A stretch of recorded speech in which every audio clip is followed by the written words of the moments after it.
Eh bien bonjour à vous tous. Deuxième vidéo sur Gazero, cette fois-ci en français. Voilà, parce que j'ai trouvé comment faire pour changer enfin la langue dans les paramètres. Donc aujourd'hui, deuxième vidéo où on commence déjà un petit peu plus à connaître le jeu. Vous voyez, j'ai fait exprès d'essayer de me placer au moment de la recharge d'énergie maximum pour pouvoir le plus possible faire de choses. Et sur le côté, vous voyez également que nous avons reçu les 30 GMT quotidiens pour pouvoir jouer au jeu. Alors malheureusement, je doute qu'il soit vraiment d'une grande aide aujourd'hui, puisque, comme vous pouvez le voir, tout commence à coûter assez cher déjà dedans. Donc voilà, donc j'ai commencé un peu à regarder le jeu dans mon coin et à essayer de trouver des stratégies qui me semblent assez intéressantes. Et je pense qu'au démarrage, le truc, à mon avis, le plus essentiel déjà, c'est le nombre de héros et la base. Puisque j'ai regardé visiblement dans les paramètres des héros que tu possèdes et au niveau de la base, plus tu récupères de héros et plus ta base est à un niveau élevé, et plus tu vas récupérer d'énergie, et du coup, plus tu vas jouer vite. Donc déjà, je pense que la première chose essentielle sur laquelle se focaliser à la sortie du jeu en version officielle, c'est à mon avis d'avoir un bon nombre de héros afin de pouvoir maximiser le plus possible la barre de recharge et dès le départ pouvoir commencer à vraiment jouer vraiment vite. Et dans ce qui concerne tous les bâtiments, je pense que la première chose sur laquelle vraiment se focaliser, c'est ça. C'est les bouteilles d'XP, puisque du coup tu vas pouvoir faire grimper de niveau les héros plus rapidement. Qui dit du coup héros avec niveau plus rapide dit forcément plus de récompenses après dans le futur. Donc je pense qu'à mon avis la première chose sur laquelle se focaliser, c'est ça. Donc moi c'est ce que je vais faire, puisque du coup c'est la stratégie que j'ai envie de mettre en place. Donc le but de la bêta, c'est un petit peu de tester un petit de tout et n'importe quoi. Et je pense que pour les premières parties au niveau des jours qui vont se suivre, c'est ce que je vais faire. Après, au niveau de la stratégie, j'ai regardé un petit peu plus en détail les personnages. Et comme vous pouvez le voir ici, du coup on a 7 compétences qui vont se débloquer au fil du temps. Alors j'imagine au fur et à mesure que les héros viennent à mourir. C'est là-dedans. Au fur et à mesure que les héros viennent à mourir, on va récupérer, je pense, des boules ici qui correspondent aux différentes familles. Et avec ces boules-là, on va pouvoir choisir n'importe quel héros et l'améliorer avec le coût adéquat. Je pense que du coup, derrière ça, il y a une autre stratégie à jouer aussi dans le choix de tes héros. À mon avis, le plus judicieux, je pense, au démarrage, c'est de se focaliser sur deux familles. Et tu prends trois héros du coup de deux familles respectives. Donc par exemple, trois chez les diamants et trois chez les crânes. Et comme ça, tu joues toujours les mêmes. Et à chaque fois qu'ils meurent, tu vas pouvoir avoir la possibilité plus fréquemment de récupérer des boules, ici de compétences, qui vont te permettre d'améliorer plus rapidement certains héros. C'est-à-dire que du coup, les trois, si tu veux, vont fonctionner ensemble. Admettons, j'ai ces trois-là dans mon équipe. Si lui, il meurt et qu'elle, elle meurt, bah, je pourrais les utiliser pour améliorer celui-là et du coup, lui, le faire progresser assez rapidement. Je ne me retrouverai pas en fait à avoir un héros sélectionné un petit peu au pif qui améliorera des trucs qui sont là-dedans, alors qu'au final, je vais pas les utiliser. Du coup, je pense que c'est ce que je vais faire aussi. J'ai regardé un peu toutes les compétences et j'ai essayé de trouver des personnages qui ont des liens logiques entre eux et qui peuvent être intéressants à jouer. Et du coup, j'en ai sélectionné 6 qui m'ont paru intéressants. Et je pense que ce que je vais faire pour la bêta, c'est que je vais essayer de me focaliser sur cette équipe-là. Et mon but, ça va être dans les 20 jours là, qui viennent jusqu'à la fin de la bêta, de réunir ces 6, enfin moi du coup il y en a 7, ces 7 personnages et de voir si l'équipe que j'ai mis en place peut fonctionner. Je pense que pour une équipe intéressante, le plus logique c'est de partir à l'avant sur deux héros défensifs. Puisque du coup, comme on l'a vu la dernière fois, quand les héros se lancent dans le combat, souvent ceux qui sont à l'avant se font plus taper. Donc je pense que le truc le plus cohérent à faire, c'est de partir sur deux héros à l'avant qui peuvent protéger vraiment tout le monde et qui ont pour objectif vraiment de se soigner en max, de se défendre en max et de rester là le plus longtemps possible sans forcément chercher à faire des gros dégâts, mais d'être là déjà pour essayer de limiter au maximum la perte des héros derrière. Donc là, du coup, je dirais deux tanks. Ici, au milieu, pour moi, il y a deux choix. Soit tu pars sur une stratégie offensive et en plus d'avoir deux héros attaquants à l'arrière, t'en mets un troisième. Je pense que ça peut être intéressant pour des parties où le jeu peut se jouer vite. Soit tu vas partir sur, pour moi, au minimum un healer. Un healer et un personnage qui permet de baisser la défense ennemie et d'augmenter l'attaque chez nous, puisque ça, dans la majorité des jeux de ce genre-là, c'est super intéressant d'avoir un personnage qui peut faire ça. Soit, du coup, tu pars directement sur deux personnages dédoublés en heal comme ça. Donc, tu as une version défensive et une version offensive. Et à l'arrière, bah, tu mets tes deux héros qui tabassent, puisque évidemment, ceux qui font le plus de dégâts auront le moins de PV possible. Et ce qui est intéressant, c'est que du coup, si ceux qui sont tout devant se font casser la figure, et bah, quand ça recule et que ça passe à 4, on a encore les deux supports ici qui peuvent encore un petit peu défendre. Et eux, si à la toute fin, ils se retrouvent du coup tout seuls, bah, avec un peu de chance quand même, tu peux réussir à faire des dégâts et à gagner avant de te faire rincer. Donc voilà, donc pour des héros qui fonctionnent comme ça, j'en ai trouvé quelques-uns dans les différentes familles là-dedans. Et du coup, voilà, j'ai récupéré les différents profils. Donc je connais les personnages, je connais les sorts, j'ai vu que ils fonctionnaient bien entre eux. J'ai l'impression que ça fonctionne bien entre eux. Et du coup, je vais essayer de partir sur cela. Et je vais voir si dans la bêta, justement, mon système fonctionne. Et au moment de la sortie de l'alpha, bah, je pense que dès le début du jeu, j'achèterai plein de héros. Pour, quitte à mettre un peu de GMT et aller larguer depuis mon compte Stepen. Pour pouvoir justement avoir directement le palier maximum et pouvoir jouer assez rapidement.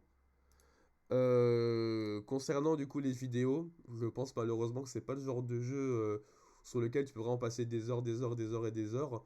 Et à mon avis, tu te connectes et en 10 minutes, tu as déjà fait le tour de la majorité des choses que tu avais à faire pour la journée.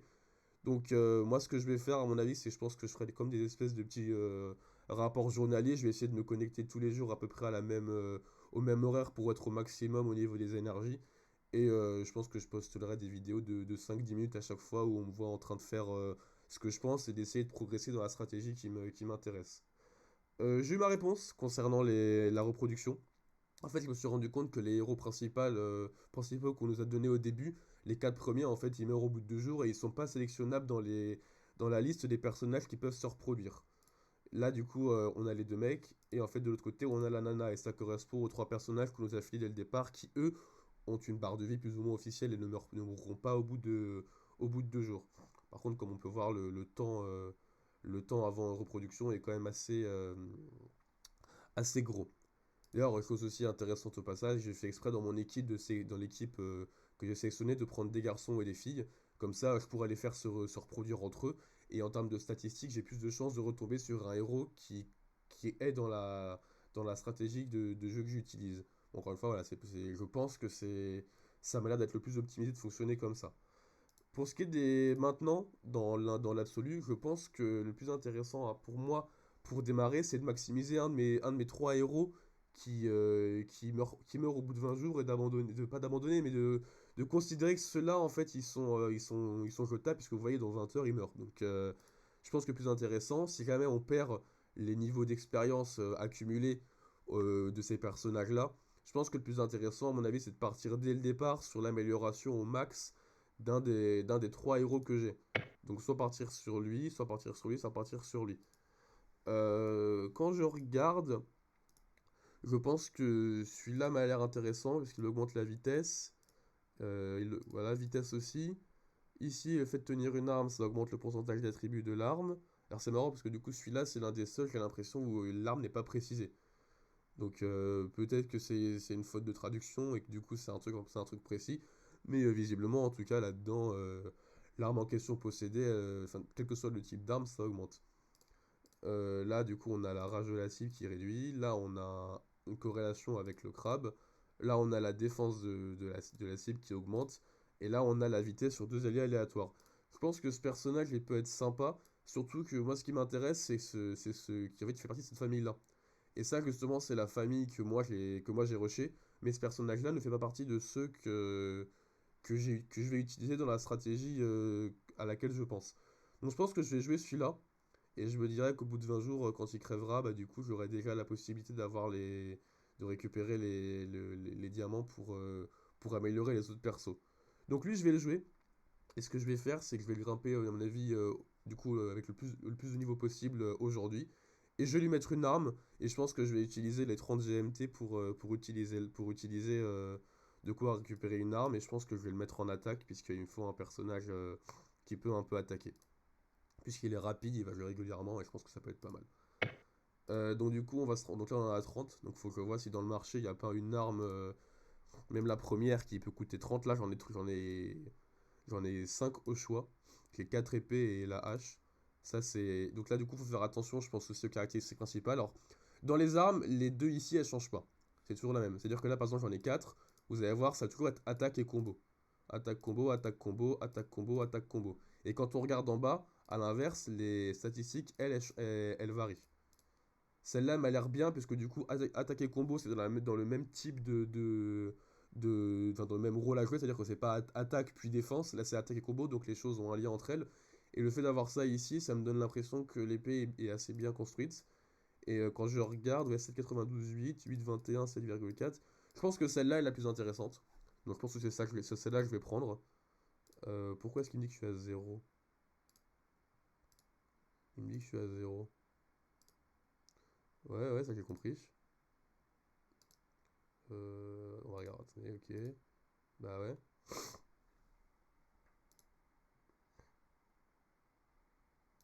C'est un peu chelou cette affaire. Je comprends pas trop pourquoi ça fait ça. J'ai l'impression qu'il y a un petit souci vis-à-vis des GMT. Ça m'enchante pas tant que ça. Quoi qu'il arrive, dans tous les cas, bah, je pense pas que je vais attendre indéfiniment que ça vienne. Parce que j'ai eu le problème hier. Ça, j'arrivais pas forcément à bien comprendre comment ça fonctionnait. Et je me suis retrouvé un peu coincé comme un con. Donc ce que je vais faire, c'est que je vais tout simplement, bah, je pense, lancer un combat et prier pour que dans les jours qui suivent, l'arme en question, je la récupère. Là, pour le coup, du coup, ça va être un petit peu moins rigolo, puisqu'à mon avis, je vais lancer le combat. Là, j'ai la possibilité d'en faire 7 et du coup, je vais le lancer jusqu'à ce que tout soit récupéré. Et au final, la potion de sang, je vais la garder, parce qu'on sait jamais, hein, si j'arrive pas à acheter l'arme avec le GMT, ça sert à rien que j'améliore un personnage qui va crever après. Donc à mon avis, je pense qu'il y a des chances que ce qui se passe, c'est que ceux qui sont devant, là, les 4 qui sont là, ils meurent, et que du coup je récupère une de leurs armes et que je la greffe sur lui, et c'est à ce moment-là que je pourrais le monter de niveau. Parce que là, pour le moment, malheureusement, il sert pas à grand-chose, à part être là et regarder, il sert pas à grand-chose les deux. Ça aussi, il va falloir que je fasse attention, parce que une fois que les 4 avant vont mourir, il va falloir que je pense à une stratégie avec les 3 persos qui me restent. Est-ce que du coup je pars du principe que j'en achète un quatrième?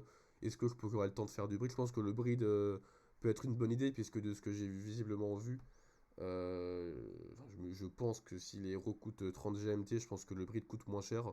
Donc du coup, peut-être aux alentours de 15-20, avec un peu de chance en 2-3 jours, je peux déjà avoir une équipe à 6.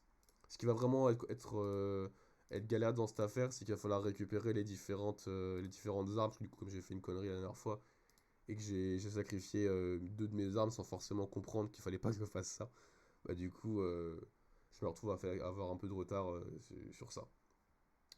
D'ailleurs, pendant que ça joue, de toute façon, je pense qu'on s'en fiche de ce qui va se passer. J'ai regardé un peu plus en détail aussi tout ce qui est enchères de guildes et compagnie. C'est assez amusant, parce que du coup, de ce que je comprends ici, on peut renchérir de plus en plus sur des éléments qui sont intéressants. Alors là, on a que des objets, sachant que ça, je sais pas à quoi ça sert. Discussion dans la ville, ça doit avoir un sens à mon avis pour ceux qui sont peut-être pas en voc, mais ça me paraît très bizarre de pas être en voc avec son équipe. Là, on a la quantité d'objets qu'on peut acheter, et là, on a les points en GMT qui valent. Et on se retrouve avec le même système dans le quartier là-dedans, où c'est exactement le même principe, avec des objets à plus vaste échelle, où là, du coup, on a encore plus à pouvoir remiser dessus. Ce qui est intéressant aussi dans le clan, c'est qu'il y a ce truc-là qui va bientôt sortir, donc dans 13 heures, donc ce sera demain. Donc demain, j'essaierai de voir en vidéo un peu à quoi ça correspond. Là, pour le moment, je me suis rendu compte que ce niveau-là, je pouvais le faire assez facilement, donc on va faire le niveau 2. Je pense qu'on peut prétendre à avoir une petite dizaine de bouteilles d'expérience d'ici la fin de la partie, de la partie du coup d'aujourd'hui.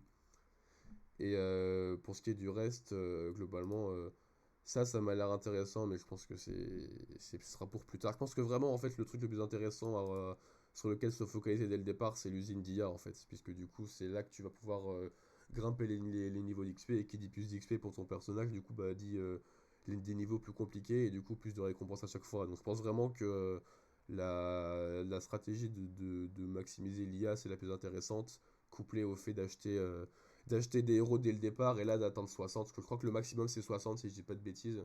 Donc à mon avis, tu te prends une petite trentaine de héros, une petite vingtaine, et puis t'es tranquille, je pense, pour le début de la partie. Donc du coup, bah, comme tes héros meurent au bout de 20 jours, faudra bien penser à chaque fois à venir en reprendre des nouveaux pour constamment conserver le palier maximum et ne pas être réduit à avoir moins d'énergie, ce qui serait dommage parce que du coup, le seul moyen de pouvoir jouer plus, c'est justement d'avoir un palier maximum et de jouer sur le recyclage des 25% de la barre toutes les 6 heures.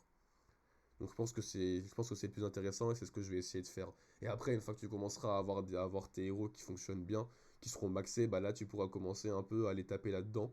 Et je pense qu'après, une fois que tu as ça, ce qui est intéressant, c'est de focaliser les armes et les animaux. Parce que du coup, c'est eux qui vont permettre d'augmenter après plus vite les compétences de tes personnages. Sachant que du coup, il faut savoir que, que chaque personnage a un bonus itinérant à l'arme qu'il a dans la main.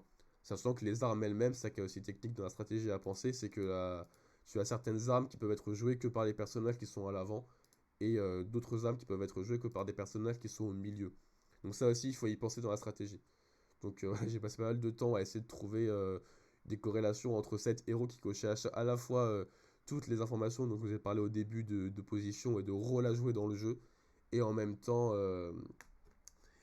les bonnes positions des armes. Parce que bien évidemment, si tu commences à créer une strat et qu'à la fin ça marche pas parce que tu te rends compte que ton personnage il peut pas récupérer la bonne arme et qu'il se retrouve à ne pas pouvoir être au rôle que tu veux lui assigner à la base, bah tu te trouves un petit peu comme un con. Voilà, globalement, ça, il va pas se passer grand-chose, hein, malheureusement. C'est un peu chiant pour les GMT, je comprends pas comment ça se fait que ça marche pas, j'ai peut-être du mal à comprendre le truc. J'essaierai, je pense, en off de me payer une arme, juste histoire de vérifier que ça marche, parce que je vais pas m'amuser à essayer à la chaîne de reprendre des trucs, si ça fonctionne pas, j'irai me renseigner aussi. Et du coup, au passage, je me suis rendu compte également que j'avais fait une petite bêtise concernant le largage de mon clan. En fait, je me suis mis un peu n'importe où, visiblement. Je me suis mis à un endroit un peu au pifomètre. Alors qu'à la base, avec les autres, on s'était coordonnés pour être dans le clan 7, je crois, si je dis, enfin dans le clan 4, si je dis pas de bêtises. Et moi, j'ai rien compris encore une fois, et je me suis mis un peu n'importe où. Donc pareil pour la sortie de l'alpha, dès qu'on a terminé la grosse zone et qu'on récupère la base de construction, il faut bien penser à se mettre au bon endroit et à ne pas choisir la section aléatoire, sinon de toute façon, il y a un truc qui s'appelle le cargo dans le shop, je crois que c'est ça, hein, que tu peux récupérer. Voilà, pour le coup, ça coûte pas trop cher, qui te permet du coup de changer conteneur. Ça te permet de changer de localisation sur où est-ce que tu veux te placer dans le monde. Donc au final, si jamais tu fais une erreur, t'es pas forcément trop puni. Même si dans les faits, le but c'est quand même mieux d'essayer au maximum tout de suite d'être placé au bon endroit, sinon ça la fout mal. Bon, et là on va pouvoir prendre part au dernier combat du coup de la journée. On s'en retrouve à un. Après, je vais devoir attendre que tout se recharge. Bah, du coup, on se retrouvera du coup le jour suivant et on testera du coup le chef de clan. Parce que ce qui est sympa avec cette fonctionnalité, c'est que du coup, le chef de clan sera attribué en fonction de qui fait plus de dégâts sur le boss, de ce que j'ai compris. Et à partir de ça, le chef de clan pourra commencer à lancer les expéditions. Et ce qui serait bien dans les faits, c'est que ça tombe sur moi, mais ça m'étonnerait. On sait jamais, hein, ça se trouve, je peux tomber sur des mecs absolument très très forts là-dedans. Et l'intérêt du coup de tomber chef de clan, ça serait de pouvoir justement sélectionner une zone et de pouvoir voir un peu comment ça fonctionne quand on est chef. Bon, bah j'ai l'impression qu'on a fait le tour pour aujourd'hui. Voilà, je suis à 18 de bouteilles, donc je pense que je vais pouvoir bien maximiser mon premier personnage à l'arrière. Je sais pas si j'équilibre, si je fais les trois. Je pense que c'est plus intéressant. Étant donné que j'ai pas les armes pour les autres, je pense que c'est plus ce qui est plus intéressant, à moins que les armes me drop, c'est de rusher un seul et même mec. Donc du coup, je pense que c'est ce que je vais faire. Je verrai demain en fonction des armes. Je verrai s'il n'y a pas quelque chose qui serait intéressant à placer sur les trois personnages qui restent. Et comme j'en ai 18, bah, je peux faire 6-6-6 hein, du coup pour les héros équilibrés. On verra du coup ce que je fais demain. Donc voilà, bah, j'espère que ça vous a plu. On se retrouve demain pour tester le chef de clan et éventuellement, je l'espère, enfin acheter les armes avec le GMT. Allez, à plus.